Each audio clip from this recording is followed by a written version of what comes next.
Just going to show you how I do my basic catfish boilie. I alter it a little bit depending on the time of the year. This is a very oily boilie, so you want to use it in the spring or summer.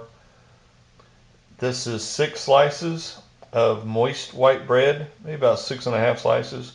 That's about 6 ounces weighed out. We've got 1 cup of corn flour, or 4 ounces.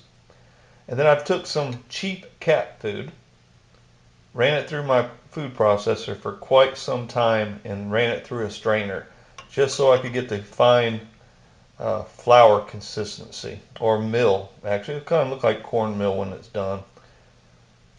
That's 4 ounces weighed out. If you got some little chunks in there, don't really worry about it. I would say mix the flour in with it and it'll cut it down a little bit more. But I started out with about 1.5 cups of cat food, and when I strained it, I threw away maybe about 1/8 of a cup of little chunks that was in it. And then we're going to have 2 cans of anchovies and 3 eggs. I'll basically run the dry ingredients together, the bread, cat food, and flour, blend it up really well, and then add the 2 cans of anchovy for about 30 seconds or so. You're just trying to distribute the fish within the dry mix, but don't over blend it too much. Now, I did drain the anchovies, got all the oil out that I could, and I'm going to save that for later.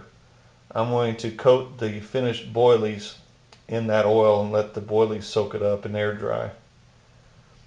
So let's go ahead and get the dry mix done, and then I'll add the 3 eggs to it.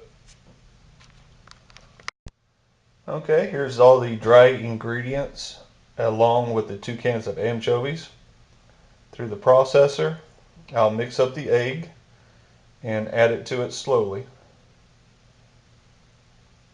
Now, if you wanted to add some red food coloring, now would be the time to add it to your eggs.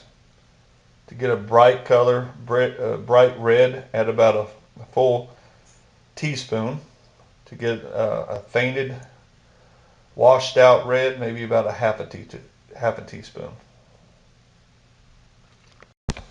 All right, here's the final dough. I actually had to put 4 eggs in. 3 just wasn't quite enough, and I added a teaspoon of red food coloring to it as well. And if it's still a little too dry, just wet your hand a little bit and keep on molding the dough until you get a nice texture out of it. All right, here are the boilies after about 3 hours of air drying. The left side, I actually put those in a Ziploc with about a teaspoon of the oil that came out of the anchovy cans. Mix the bag up, put them on my trays. In about 3 hours, they'll still have an oily texture, but it does add a little bit of flavor and smell to the boilies.